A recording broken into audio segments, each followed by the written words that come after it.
Good afternoon, everybody. I would like first to introduce myself. My name is Roger, and everybody welcome to my mansion. Everybody welcome to the mansion of Don Mariano Ledesma Lacson, or popularly known as The Ruins. Well, before we tour around the place, I will give you first a brief information about the family history of Don Mariano. Well, Don Mariano Ledesma Lacson was the youngest among the 8 children of Lucio Lacson and Clara Ledesma, who hailed from Molo, Iloilo. One of his older brothers, General Aniceto Lacson, became the first revolutionary president here in Negros. That's why there in Bacolod, if you notice, we have Lacson Street there. That's because of him. That street named after General Aniceto Lacson. Anyway, Don Mariano Ledesma Lacson married to Maria Braga, a Portuguese came from Macau. And they were blessed with 10 children. Not so productive, just 10 children, including the former governor of Negros, Rafael Lacson. But after giving birth to her 10th child, and upon nearing for full term 11 pregnancy, Maria Braga died because of an accident, and both mother and child were lost. But don't be sad. Don Mariano married again to Concepcion Diaz, a Filipina from Talisay. And he's not contented with them. He added 3 more. So all in all, Mariano had 13 children. But you know what? He can't afford to have a big family because as far as I know, he was a very rich man. He was a sugar baron. He owned 440 hectares sugarcane plantation here in Negros. But he partitioned it into his 10 children. The 3 are not included because they just prioritized before. It's just the first family. So only the 10 who divide the 440 hectares of Don Mariano, and to be fair, by drawing of lots or by lottery only. This mansion went to Mercedes Lacson, but she married to Manuel Havillana from Haro, Iloilo. And guess what? They were blessed also with 12 children. Of course, they don't have television that time. And in the 44 hectares of Mercedes, she divided also into her 12 children at the same way by lottery again. Now, this mansion went already to Ramon Havillana, but it's because he's already dead. One of his sons who got an idea to develop the place, and that is Mr. Raymond Havillana. It means this is already owned by the Havillana family, managed by Mr. Raymond Havillana, a great-grandson of Don Mariano Ledesma Lacson. Well, this mansion was built in 1920. So this is already a 93 years old mansion. But in 1942, and that's an early part of World War II, Japanese-American War, when the USAP arrived here, or United States Armed Forces in the Far East, then they recruited locals and called themselves as guerrillas. Their instructions that time that involved burning all the structures that could possibly be used by the Japanese as their headquarters or garrison. It means they burned this mansion intentionally with consent of the family to prevent or to stop the Japanese forces for using it as their headquarters. But you know what? It's a very good idea that they burned the house. At least, I have job right now. Anyway, this is a 903 square meter floor area of the mansion, 450 up and 450 down, composed of 10 rooms inside. 10 rooms including the master's bedroom and the family room. So come with me, I will show you supposed to be parts of the house. Come on, sa our first master. Ayan, tsagaan yung English, so ginusto mo. Roger that. Listen here. Let's stop here first. Anyway, these are the rooms of the mansion before. 1, 2, 3, 4, that's rooms for the girls upstairs, and 4 for the boys downstairs. The family room and the master's bedroom, left and right upstairs. That is the living room, and this is the dining area. But out of 10 rooms, they have only 2 comfort rooms. Why? Because during that time, instead of comfort rooms, travel rooms, they used bed pans, or we call that arenola. And common in Spanish homes before that, between their dining room in the kitchen, they have their own small arch window.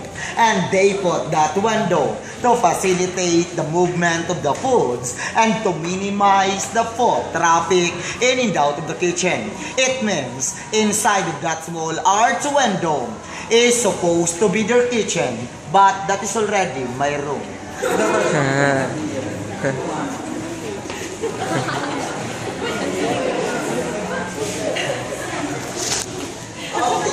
This guy's Yeah, funny. that's right, yeah. I stay here already. I live here alone. I dream to have a mansion, but not like this, of course. But you know what? Imagine, guys, it took 3 days before the mansion was burned. 3 days of burning. 3 days of fire. On the first day that they attempt to burn this house, they used 3 drums of gasoline, but nothing happened. They come back again with 2 drums of gasoline, but mixed already in 4 drums of used oil. After 3 days, all the wooden parts of the house was burned. Maybe one of the reasons is because of the hardwoods. Imagine 2-inch thick wooden floors, a meter wide and 20.5 meters long with no joint. And that's made of Nara, Tindalo, and Camagong trees. But all the tiles are still original from Spain. And they call this Machuca tiles. The hardest, the famous, and the most expensive tiles during that time. Anyway, that is the main entrance of the mansion. And that is the side entrance. Facing their side entrance is the original staircase going up and obviously going down. We have one staircase there. And you can see a small room upstairs. That's a very special room in this mansion. And that room called Belvedere. What is Belvedere? That's an Italian word. It means it can afford a beautiful view. So that's the place where every 5:30 in the afternoon, they gathered there together just to watch the sunset. And that's the place where Don Mariano stands and look around and said, as far as my eyes can see, that's mine. So you are lucky before if you are far-sighted.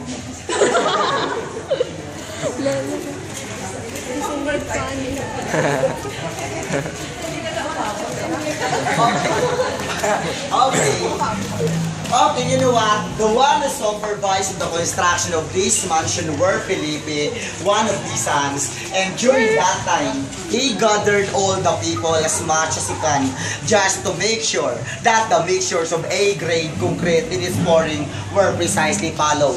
Now everyone, I want you to try to run your hands to the post and walls of the mansion and you will feel like a marble. It's so small, am I right? Why? Because the secret of that, believe it or not, the finishing of this whole mansion before are made of cement mixed with egg whites.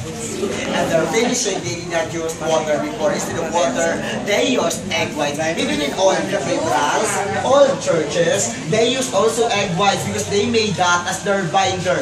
Example, the Miagao Church in Iloilo, the Molo Church in Iloilo, and the Baclayon Church in Bohol are made also of egg whites. But you're right, just imagine if how many eggs they consume after they finish to construct the house.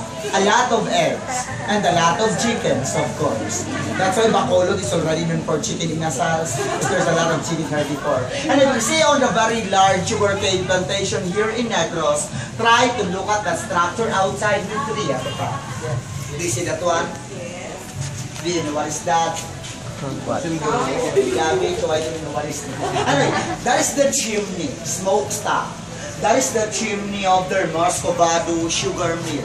Or they made their own Muscovado sugar during that time manually. Carabao is the one who turned around there to extract the juice from the sugar cane. Then they put it in a large pot. They cook it until it becomes Muscovado sugar. In Spanish words, they call that Máquina de Vapor, de Horno Económico. Or azucarera, to be short. Well, part also of this mansion is that original fountain since 1920. Yes, that's an original fountain except the water. But you know what? They call this place as the Taj Mahal of Negros. Are you guys familiar with the story of Taj Mahal in India? Yes. Yes, the Taj Mahal in India that was built for his wife. Same story as this. This mansion was built also in memory of his first wife. In fact, because of love and admiration of Don Mariano to his wife Maria Braga, he molded their initials in every post of the house. Do you see that one? Well, you look for it. That's not the structure that we guys see. And you guys, what letter did you see? E. It looks like letter E, but this is not letter E. In fact, these are two M's facing each other. Stands for Mariano and Maria. He was a very romantic man. That's why he had 13 children. A very romantic man. But you know what? Before Mr. Raymond Javillana decided to open it to public as tourist attraction, I just want you to know this was just abandoned for 67 years. Nobody who cares the place. But because of the determination of Mr. Raymond Javillana, that he said, okay, I will clean this place and I will enter to my very ambitious dream in life. I will transform it into a tourist attraction and to give justice to the place as well. But then I'm proud to tell you guys that this place is already belong to the 12 most fascinating ruins of the world. Specifically, we are already at rank 12, but just imagine how many ruins around the world. More than 1,000 ruins. But being at rank 12, we're proud as a Filipino that we have one. And recently, we are already awarded or declared by the PICE or Philippines Institute of Civil Engineers as the best landmark in the Philippines. But you know what? We've got that awards and we reached that far. Or in short, the success of the ruins is not just because of us, but because of you also. That's why we're thankful for that. And part of our development, we have already a souvenir shop in a coffee shop, but I plan also to burn that one. Okay, before I end this story, I would like again to introduce myself. My full name is Roger Lacson. But I'm not related to this family because my Lacson is L-A-K. S-O-O-N. I'm just the local version of mine. Maybe if the owner of this place is a great-grandchild, I am an ingrown grandchild. Guys, I'm inviting you to write your name there because we will through that also. Our first prize is trip to Hong Kong. But you have to walk. I will give you. Okay, thank you so much guys for coming. Guys, one of my guests asked me, what time do you close? We don't close because we don't have doors. We're 24 hours open. Anyway, thank you so much guys. Enjoy the place. God bless po. God bless. Happy New Year. Happy New Year.